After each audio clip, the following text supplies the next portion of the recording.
Bueno, muchas gracias y en primer lugar quería dar las gracias a la organización por habernos trasladado la invitación. La verdad es que yo estoy encantado de estar aquí, de participar en una mesa donde se pueden proponer y se pueden compartir soluciones o respuestas desde la solidaridad internacional, a fin de que entre todos podamos articular respuestas prácticas a los conflictos y a las situaciones de que estamos discutiendo hoy. Y en este caso, bueno, creo que es importante clarificar un poco el contexto. Protect Defenders es el nombre que tiene el mecanismo de la Unión Europea para la protección de defensores. Es un mecanismo que, bueno, tiene la sede en Bruselas, está muy estrechamente vinculado a las instituciones europeas, pero no forma parte de las agencias de la Unión Europea. Es un instrumento financiado por la Comisión, pero puesto en marcha de forma independiente por organizaciones de la sociedad civil internacional. Esto significa que a la hora de definir nuestros ámbitos de actuación y de poner en marcha nuestras acciones, tenemos independencia total de cualquier otra consideración política que pueda regir en el marco europeo, que como sabemos a veces impone ciertas restricciones. Entonces, en este sentido, es muy interesante estar en un panel donde se pueden discutir asuntos prácticos, porque fundamentalmente el mecanismo europeo es un mecanismo práctico, que busca dar respuestas a problemas concretos. No es una solución completa, no es una solución total, porque sabemos que eso depende de muchísimos otros factores, pero digamos que es, por llamarlo así, digamos, como una ambulancia a la que los defensores y organizaciones de derechos humanos, en este caso en Colombia, pueden acudir para tratar de obtener respuestas o soluciones a sus distintos problemas. Es interesante mencionar que el mecanismo existe desde hace 3 o 4 años, vamos a cumplir casi 4 años a final de año, y Colombia ha sido desde el principio, en este mecanismo que tiene un mandato global, ha sido probablemente uno de los 3 o 4 países donde el mecanismo ha tenido que trabajar de forma más exhaustiva y donde ha movilizado más recursos. Y esto teniendo en cuenta que trabajamos con otros países que están en situación de dictadura total, en los regímenes más represivos que se os ocurran, e incluso países en situación de guerra abierta. Y Colombia es uno de los países donde todos los programas han sido extremadamente demandados y donde todos los recursos se han usado al máximo. En este sentido, el mecanismo tiene un mandato muy claro de proporcionar respuestas prácticas a defensores y un mandato muy claro hacia aquellos que están en situaciones más vulnerables. Y en el caso de Colombia, pero también se puede extrapolar a un nivel más global, fundamentalmente el mecanismo tiene una vocación natural de apoyar a mujeres defensoras de derechos humanos, a defensores que pertenecen a cualquier minoría o a aquellos que trabajan en los ámbitos temáticos más vulnerables o más amenazados, como pueden ser defensores de derechos de la tierra, defensores de derechos de los pueblos indígenas o defensores de derechos LGTBI. Y en este sentido, en el contexto del proceso de paz, que es una cuestión que desde Protect Defenders hemos seguido desde prácticamente nuestra creación, es curioso en el ámbito de los defensores cómo el proceso de paz ha llevado a una reducción enorme del número de muertos vinculados al conflicto y sin embargo a un pico enorme en el número de muertos cuando hablamos de defensores de derechos humanos. Todas las fuentes, aunque los números no sean idénticos, todas las fuentes coinciden en que Colombia es sin duda uno de los países más peligrosos del mundo para la defensa de los derechos humanos. Y todas las fuentes coinciden en que desde la firma de los acuerdos de paz, los defensores han sido cada vez más atacados, cada vez de forma más violenta y cada vez han sido mayor el número de asesinados. Entonces, en ese sentido, hablando de cuestiones prácticas, ¿qué hace el mecanismo? ¿De qué forma apoya a los defensores y a las organizaciones? Pues lo hacemos, digamos, a través de 6 formas principales, de las que podemos hablar más en detalle quizá después, pero me gustaría mencionar que lo hacemos, en primer lugar, proporcionando apoyo de emergencia. Aquellos defensores que están en una situación urgente, de amenaza real de cualquier tipo, amenaza de ataque físico o cualquier otra, pueden acudir al mecanismo y el mecanismo puede movilizar ayuda, fundamentalmente financiera, para poner en marcha medidas de protección de cualquier tipo. De una forma flexible, porque además lo hacemos de la forma en que el defensor o defensora identifica sus propias necesidades, y lo hacemos desde medidas de protección física, medidas de apoyo legal, medidas de facilitar acceso a apoyo médico, rehabilitación, etc. Pero también facilitamos reubicaciones urgentes, movilizamos apoyo familiar para proteger la situación de las familias cuando los defensores o defensoras se encuentran en riesgo, etc. En este sentido, como decía y como ya avanzaba antes, el número de subvenciones de emergencia y de movilizaciones de urgencia que hemos hecho con defensores y defensoras colombianos ha sido altísimo desde el principio. Entonces estamos hablando de de subvenciones de urgencia que se movilizan prácticamente de forma diaria hacia defensores y defensoras colombianos. Y esto, repito, es casi excepcional, teniendo en cuenta los ámbitos de los otros contextos y los otros países en los que trabajamos. También el programa moviliza apoyo financiero más, digamos, más completo para organizaciones, movimientos y comunidades que defienden derechos humanos. Lo que hacemos es movilizar financiación para que estas organizaciones, como digo, con un enfoque en aquellas más vulnerables o que trabajan en los temas más particularmente sensibles, puedan llevar a cabo proyectos de todo tipo, desde apoyo a la propia estructura de su organización, entendiendo esto como financiación de base, salarios, oficina, material, a financiación para la puesta en marcha de programas específicos de cualquier tipo, de nuevo, tal y como lo identifiquen las organizaciones. Que esto puede ser el desarrollo de formaciones, pueden ser el desarrollo de campañas de sensibilización, pueden ser el desarrollo de actividades de incidencia, etc. Y también Colombia ha sido el país donde hemos movilizado más subvenciones a organizaciones, en este caso, lo cual dice mucho de, por supuesto, el alto grado de desarrollo de las estructuras de organización social en el país, pero también el alto grado de necesidad de las mismas. Otro programa, que es un poco también lo que conecta mi presencia también aquí hoy, es el programa de reubicación temporal para defensores. El programa de reubicación temporal de defensores es una iniciativa financiera que moviliza apoyo a entidades que llevan a cabo programas de reubicación de defensores. La reubicación de defensores es, digamos, una medida casi de último recurso, porque se entiende que los defensores y las defensoras pertenecen al territorio en el que trabajan y están totalmente vinculados porque son parte esencial de los procesos que defienden. Sin embargo, en muchas ocasiones, en situaciones críticas, los defensores no pueden permanecer en unas circunstancias de seguridad mínima en los lugares en los que trabajan y es necesario, conveniente, facilitar su reubicación. Entonces nosotros lo que hacemos es movilizar la financiación para que otras entidades, como en este caso el programa, las que forman parte del programa asturiano, puedan recibir a defensores y defensoras, los puedan acoger en condiciones de seguridad y, idealmente, puedan movilizar una serie de actividades y proyectos para favorecer su capacitación, su conexión con redes, su conexión con otras entidades, etc. La idea es no solo proteger a los defensores durante su reubicación, sino también dotarles de las herramientas necesarias para que, en el caso ideal del retorno, que es desde luego la aspiración de toda la reubicación, lo hagan en condiciones de capacitación y con más herramientas o mejores herramientas para poder seguir desarrollando su trabajo. Entonces, en este caso, el programa de reubicación temporal que moviliza Protect Defenders es, a nivel presupuestario es el más ambicioso que tenemos y a nivel de cifras también es uno de los que ha generado más impacto. Pero para esto necesitamos siempre el apoyo de organizaciones locales o de entidades que sean las que en el día a día realicen toda la fase de diseño e implementación del programa de reubicación. Y en el caso de defensores y defensoras colombianos, yo creo que desde el principio del programa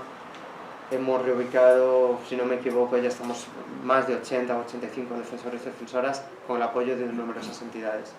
Y una de ellas, uno de los ejemplos claros de éxito y de apoyo ha sido pues, el que humildemente contribuimos a apoyar aquí en Asturias. Y en ese sentido creemos que la reubicación, sin ser la solución definitiva, sí que ha sido muy instrumental a la hora de dotar a los defensores de herramientas para seguir desarrollando su trabajo. Otro de los ámbitos de trabajo donde desarrollamos mucho nuestra labor en Colombia es el ámbito de la formación y la capacitación. Tenemos equipos y desarrollamos programas de formación que trabajan con las comunidades en la identificación de sus necesidades de formación y capacitación, se entiende. Entonces, de forma constante, desarrollamos talleres, programas a largo plazo de acompañamiento y capacitación para dotar a las organizaciones y a los defensores de conocimientos y habilidades para poder seguir desarrollando su trabajo. Y lo hacemos, de nuevo, de forma colaborativa, trabajando conjuntamente en la identificación de sus necesidades en este ámbito y poniendo en marcha los programas adecuados. Entonces, puede ser que haya defensores que necesiten formación en el ámbito de la seguridad, defensores que necesiten formación en el ámbito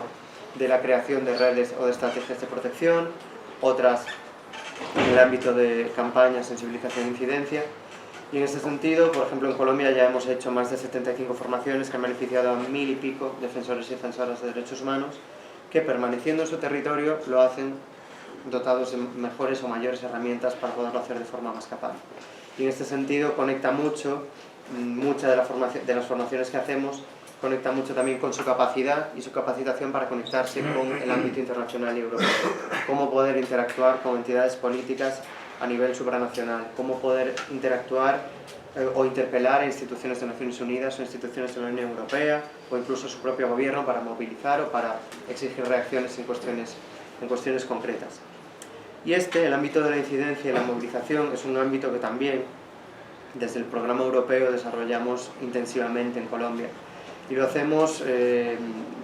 a través de diversas ramas de actuación. Por una parte tenemos, en el caso de Colombia, una peculiaridad, que tenemos una entidad, que son las Brigadas Internacionales de la Paz, a las que apoyamos y financiamos, que desarrollan un trabajo de acompañamiento físico. Aquí estamos hablando de que trabajan codo a codo con las organizaciones y defensores, acompañándoles en aquellos lugares o en aquellas situaciones en las que por una razón u otra puedan resultar más vulnerables, acompañándole a las manifestaciones, acompañándole a juicios, acompañándole en el desarrollo normal de su trabajo, digamos como elemento de protección, el acompañamiento entendido como una forma de vigilancia desde una entidad, digamos, con conexión internacional, que se encarga de que en el caso de que suceda una amenaza, en el caso de que suceda un ataque, por lo menos no quede sin informar, no quede sin alertar y no quede sin denunciar, y también acompañándolos en el día a día de sus trabajos. Y también en ese sentido realizamos acompañamientos individuales a defensores o defensoras que por una razón u otra están particularmente amenazados. Después también desarrollamos tareas de monitoreo más general, en el que nos preocupamos y nos interesamos por las alertas, por los ataques y amenazas que experimentan organizaciones y defensores en el país. Entonces, en ese sentido, trabajamos mano a mano con organizaciones y con defensores para ser informados de aquellos ataques, de aquellas amenazas o de aquellas situaciones críticas que experimentan, y con ellas tratar de desarrollar conjuntamente reacciones constructivas o reacciones que movilicen respuestas adecuadas. En ese sentido, emitimos alertas urgentes, en el caso de Colombia yo creo que con carácter diario, sobre ataques, sobre amenazas, sobre hostigamientos, y esto las hacemos tanto a puerta cerrada y las transmitimos al gobierno de Colombia o entidades gubernamentales de Colombia, o a entidades más a nivel europeo de Naciones Unidas, y también a puerta cerrada. Muchas veces la diplomacia, digamos lo que se llama la diplomacia secreta o privada, que busca intentar aliviar la situación concreta de defensores en situaciones críticas, defensores que están en prisión, defensores que han sido atacados, etc. Y otra cuestión que desarrollamos también intensivamente en Colombia es el monitoreo de los procesos de criminalización y hostigamiento de defensores. También nuestras organizaciones, las organizaciones que forman parte del mecanismo, han desarrollado un trabajo bastante intenso de visitas al terreno, de sensibilización, de averiguación y de investigación. De hecho, recientemente, yo creo que hace 6 meses, concluyó una visita que hicimos, digamos, a nivel más, en nombre del mecanismo, que es una visita que realizamos a diversas áreas de Colombia, que concluyó pues, con la elaboración, con la presentación de un informe, en el cual, las conclusiones desde luego no son sorprendentes para ninguno de los que estamos aquí, pero coincidían bastante en el diagnóstico, en la situación crítica, en el pico de ataques contra defensores desde la firma de los acuerdos de paz. Coincidían bastante en afirmar que desde luego no va a haber nunca paz mientras la situación de los defensores sea tan crítica. Nosotros entendemos que no puede haber paz sin defensores de derechos humanos. Y en ese sentido, nuestros compañeros que realizaron el informe identificaron cuatro causas, digamos, grosso modo, de la vulnerabilidad de los defensores en Colombia. En primer lugar, una era, por supuesto, la pervivencia y el mantenimiento de las estructuras paramilitares, que se entienden como una de las principales fuentes de ataque y de amenazas contra los defensores de derechos humanos. Por otra parte, se identificaba el factor de la estigmatización y la criminalización de los defensores de derechos humanos desde instancias gubernamentales. Es curioso, por decirlo de algún modo, leer cómo desde entidades vinculadas al Poder Ejecutivo, Legislativo o Judicial se valoran los ataques que sufren defensores, pues no sé, como vinculados a asuntos amorosos, vinculados a asuntos de drogas, vinculados a asuntos que nada tienen que ver con la defensa de derechos humanos,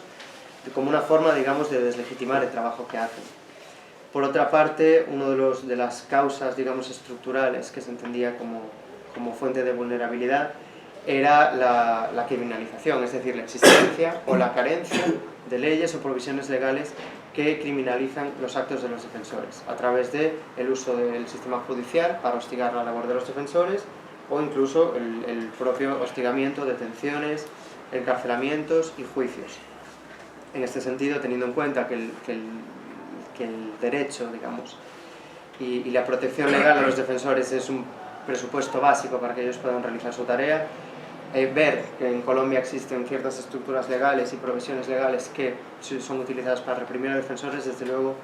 se entiende como una fuente de vulnerabilidad clave. Y vinculada a esta, pero diferente, se entiende la impunidad. La impunidad contra los ataques que los defensores sufren a diario es muy alarmante y es extrema en el caso de Colombia. De hecho,